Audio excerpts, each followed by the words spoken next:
Good evening and welcome to the program Service to Humanity, a program designed to update you on activities of the Ministry of Humanitarian Affairs, Disaster Management and Social Development. I am your regular anchor, Habiba Zakzak. This episode of the program will, as usual, contain reports of news events from the Ministry while also taking updates of the GEEP 2.0 registration going on across the country. This week, our focus is on Ogun State, southwest Nigeria. Other events involving the Ministry in Kano and Jigawa States as it pursues its mandate make up our package. Sit back as I take you through the various segments of the program. I'll be back shortly. The Empower program is key to helping young Nigerians acquire and develop. The federal government of Nigeria remains committed to including and protecting persons with disabilities to guarantee that no one is left behind. I see that we are going through challenging times, and I see this woman running all about the country trying to help our people, because this lady is doing a very good job for our country. Thank you. Thank you for all what you have been doing for us. We start with news updates from the Minister's office. In our lineup, an important visit from the Argentinian ambassador to Nigeria. What was the discussion about? Stay tuned for details of this and more in our management diary.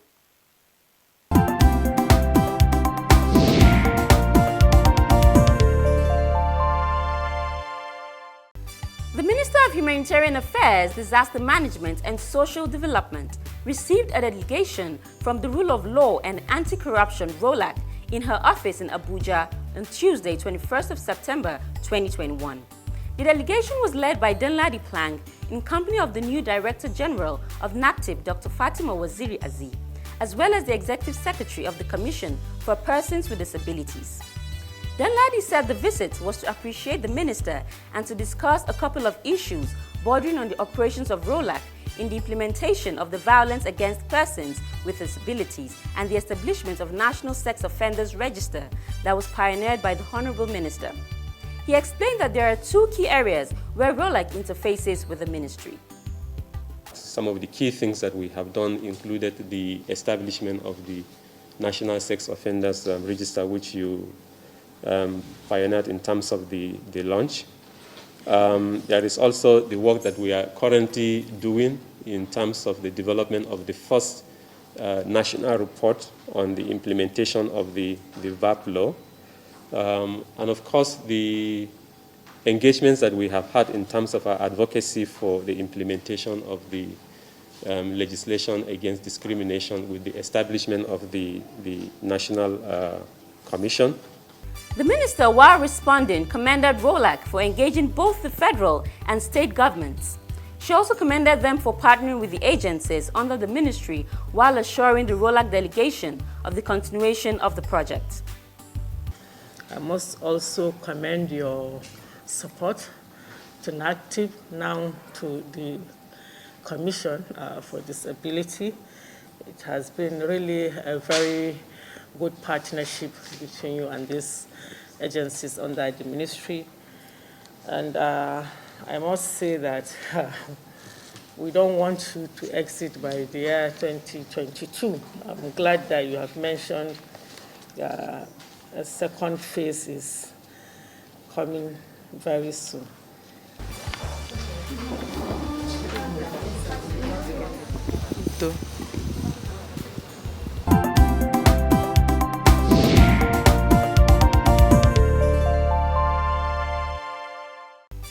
The Argentine High Commissioner, His Excellency Alejandro Herrero, has paid a courtesy visit to the Minister of Humanitarian Affairs in her office in Abuja.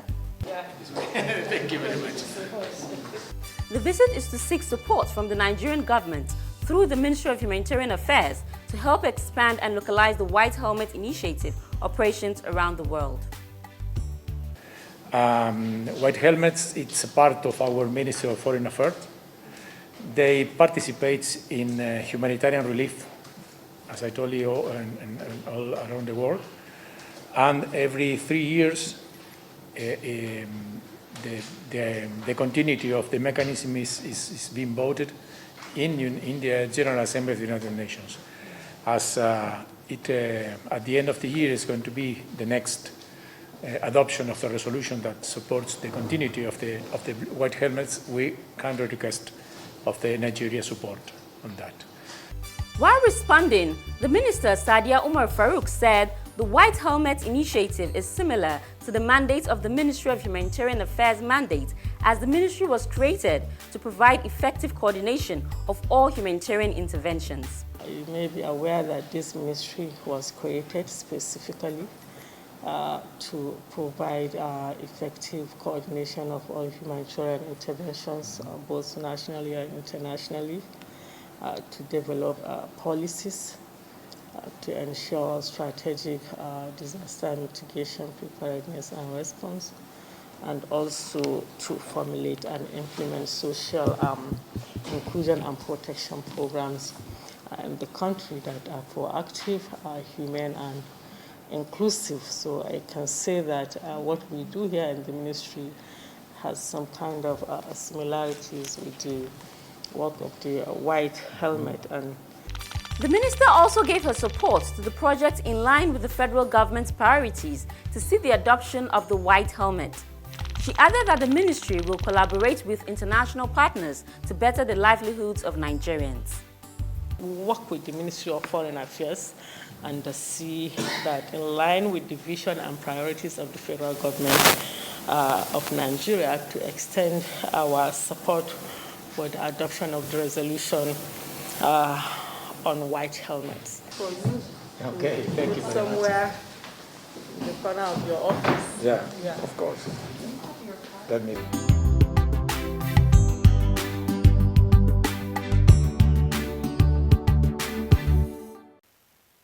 You are watching Service to Humanity. Kano and Jigawa States were venues for some important humanitarian activities recently. The commissioning of a science e-learning center, the flag-off of food and non-food items to flood victims, amongst other events, were some of the activities that took place. Our next report brings you details of the outing of the ministry in these two states. Keep watching.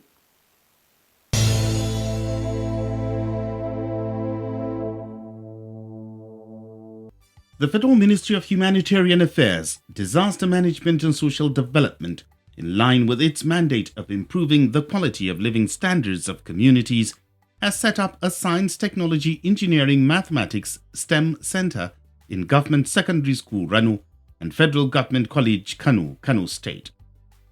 This is the first of its kind in the northwest Nigeria. The STEM Center is an initiative of the federal government that is aimed at providing e-learning facilities that would aid modern teaching. While speaking at the flag-off ceremony, Bashir Noura Al-Kali said the federal government, in collaboration with the ministry, strategically conceived the STEM project to provide a technical platform that would aid modern teaching and learning. The Permanent Secretary further said a total of 218 centers have been equipped with modern digital equipment across the nation to allow for students' experience in digital platforms through the use of internet. Your Excellency, the STEM project has two components.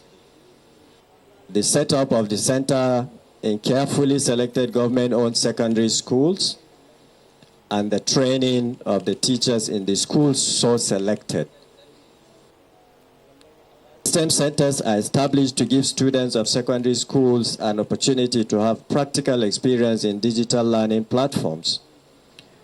The training component focuses on building capacity of teachers in secondary schools to significantly enhance learning of STEM, which is the foundation of a digital economy. The Kano State Governor, Dr. Abdullahi Umar Ganduje, who was represented by the Secretary to the State Government, Alhaji Usman Alhaji, appreciated the federal government and the ministry for its efforts in improving and impacting the lives of Nigerians.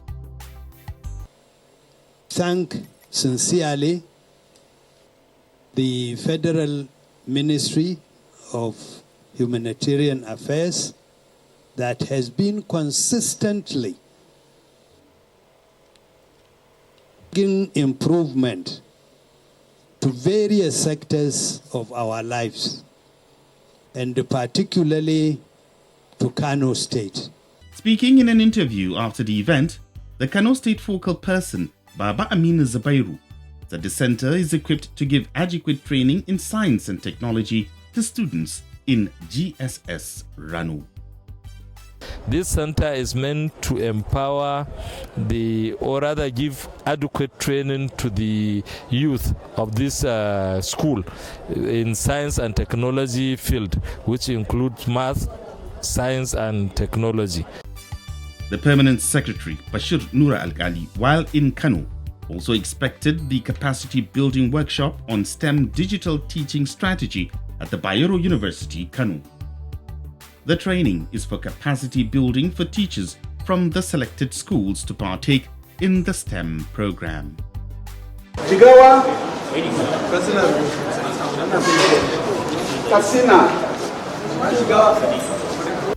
Speaking at the event, the permanent secretary, who represented the minister, charged the participants to be worthy ambassadors and to take advantage of this opportunity given to them to make themselves conversant with the STEM program so that they can step down the knowledge they have acquired to others in their various schools.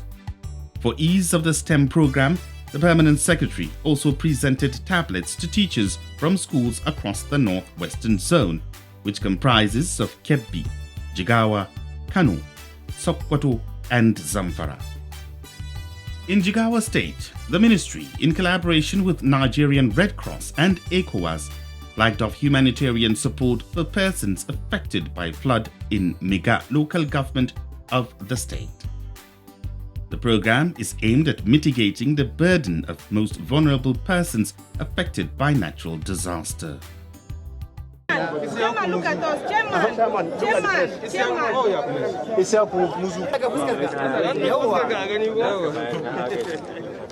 Speaking at the occasion, the permanent secretary, Bashir Nura Al-Ghali, who represented the Honorable Minister of Humanitarian Affairs, Sadia Umar Farouk, said the project is to help alleviate the harsh conditions for victims of the 2020 flood disaster due to its socio-economic impact and that of COVID-19.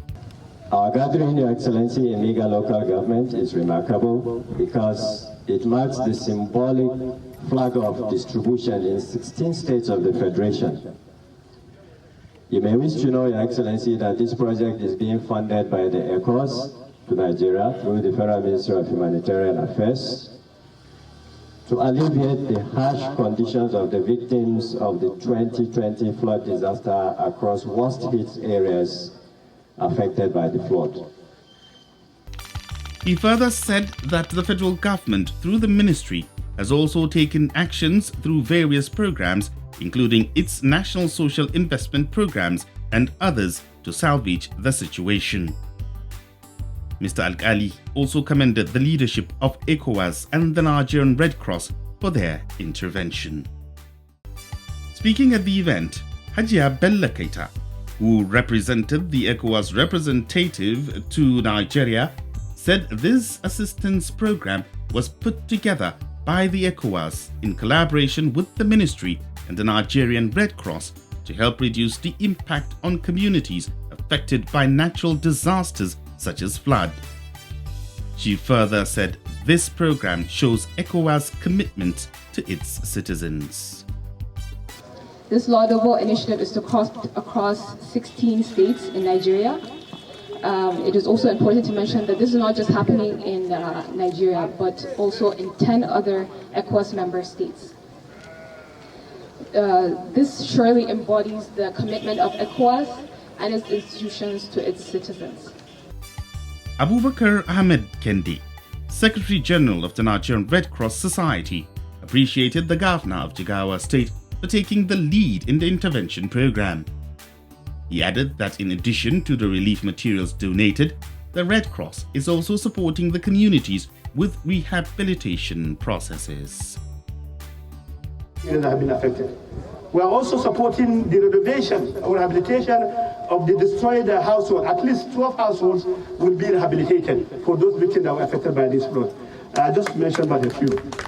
This is the guest card actually we are witnessing here. And once again, I want to really register our sincere appreciation and gratitude to the people and government of Jigawa State in particular for taking the lead in this very important step.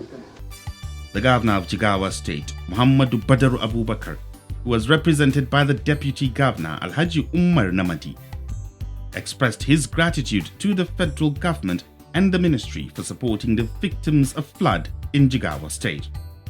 He also appreciated the leadership, ECOWAS and the Nigerian Red Cross Society for carrying this task diligently. Yes, our sincere appreciation to His Excellency the President of the Federal Republic of Nigeria, Alhaji Muhammadu Buhari, as well as the Ministry of Humanitarian Affairs, Disaster Management and Social Development under the able leadership of Haja Sadia Farooq Umar, for the wonderful work they are doing in this country.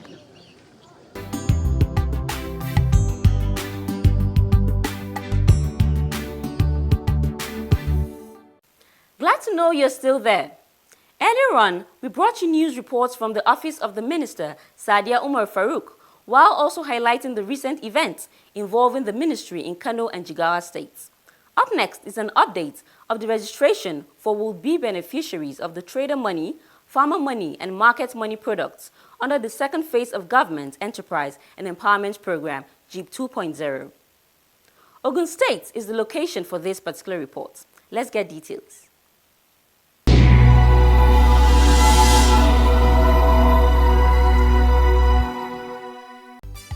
The registration for the GEEP 2.0 program commenced in the Gateway State in the first week of September 2021 and is simultaneously going on in all the 20 local government areas in the state. SHN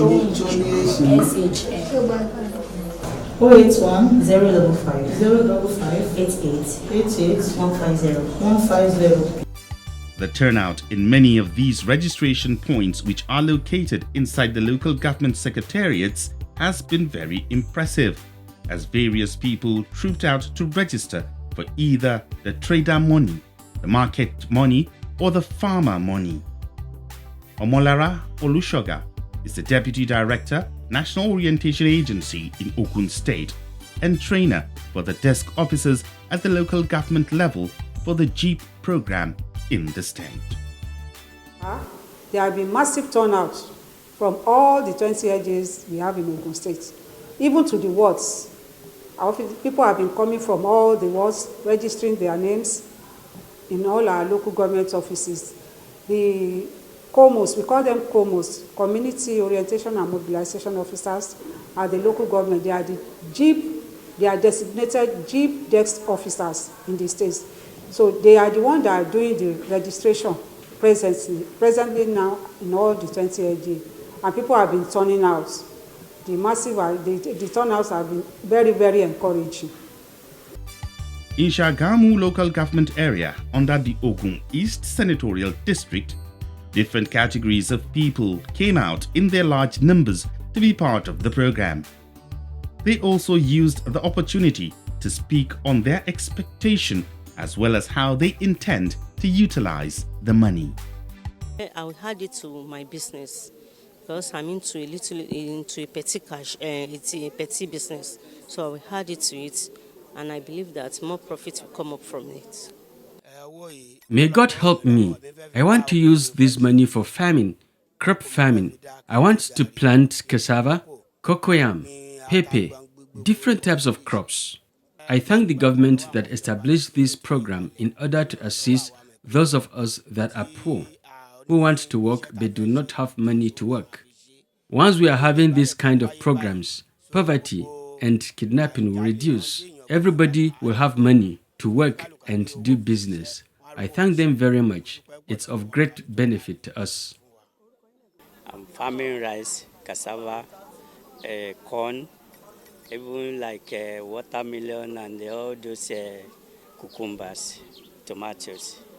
I will use it to be continue with my farm so that it will enlarge more, and it will help me for the farm to be enlarged also. We are into fishery, we are into poultry, we are into piggery. We do a lot of farming and a lot of different type of crops. By the grace of God, we are an active farmers. We are existing. We are on our farm. We are on it already. So we only use the money to boost so that our income can be more. Then we can be able to satisfy our community by providing more food. Because people that are doing like 1 hectare will be able to do 2 hectares. People that are doing 1 acre will be able to do like 3 or 4 acres. So that's the reason why we need the loan.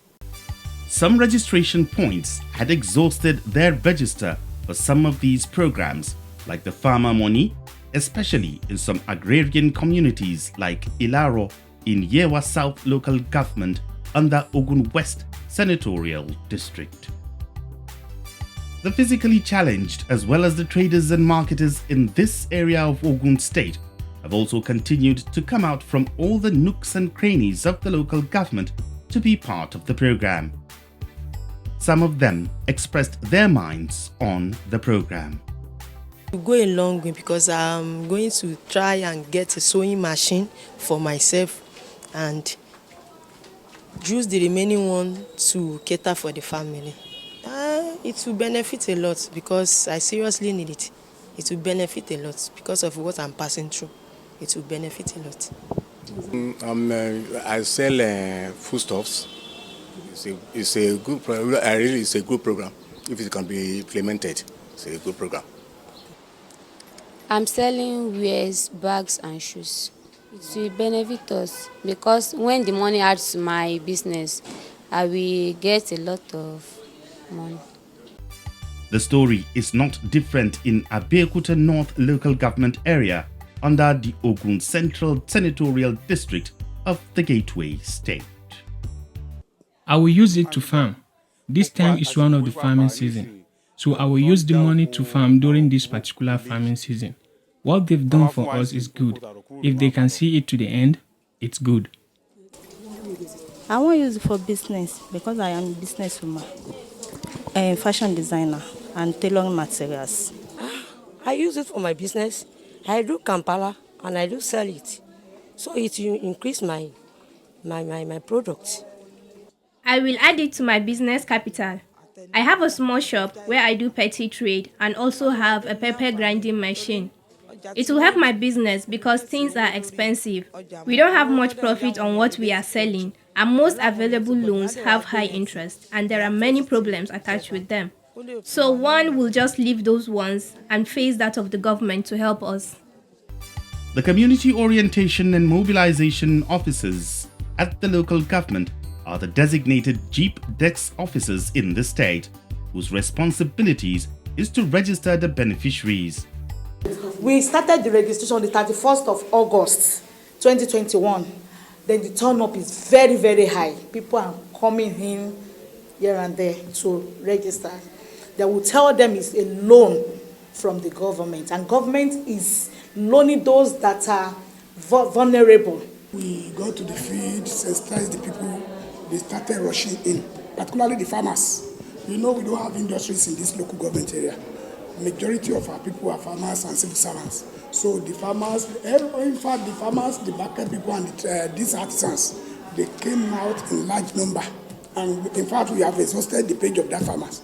I think we have more registration in the trader money. That should be around 500 or 600 plus. The trader money, the market money, around 200 plus. Then the farmers' money around almost 200 too. The state focal person, as well as the GEEP team leader in the state, have this advice for the would-be beneficiaries of these programs.